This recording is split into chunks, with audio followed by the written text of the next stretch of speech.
ভক্তরা কি সত্যি হরিনামে এত আনন্দ করে? দুর্লভ মনুষ্য দেহ দেহিনাং ক্ষণভঙ্গুর।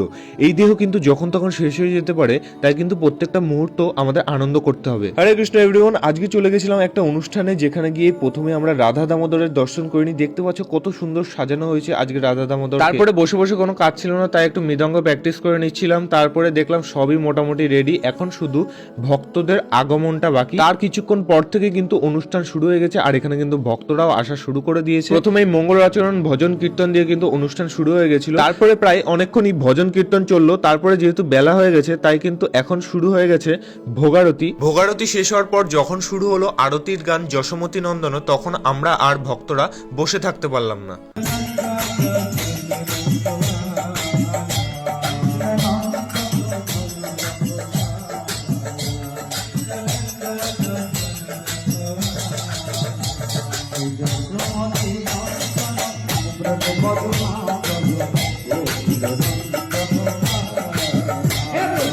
অনেকেই মনে করে যে ভক্তি জীবনে কোনো আনন্দ নেই, এখন ইয়ং বয়সে বন্ধুদের সাথে আড্ডা দেব, বিভিন্ন ধরনের নেশা করব, ডিজে গানে সবসময় আনন্দ করব। আমাদের ভক্তদের দেখুন তো, আমরাও তো আনন্দ করছি, আমরাও তো নৃত্য করছি, কিন্তু সেটা ভগবানের নামে।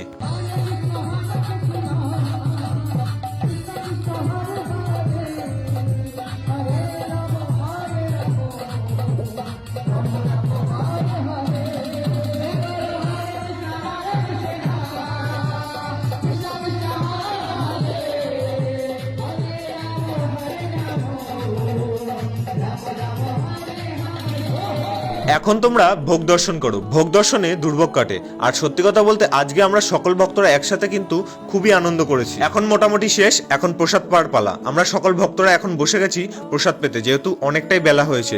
যাই হোক, অনেকটা সকালে কিন্তু আমি এসেছিলাম। প্রসাদ পাওয়ার পরে কিন্তু ড্রেস চেঞ্জ করে সাইকেল নিয়ে বেরিয়ে পড়লাম বাড়ির উদ্দেশ্যে। যাই হোক, আজকের এই ছোট্ট মিনি ব্লগটা তোমাদের কেমন লাগলো বন্ধুরা কমেন্ট বক্সে কিন্তু জানাতে ভুলো না। আর এরকমই মিনি ব্লগ পাওয়ার জন্য আমাকে ফলো করে নিও। হরে কৃষ্ণ বন্ধুরা, সবাই খুব ভালো থেকো, সুস্থ থেকো, হরি বল।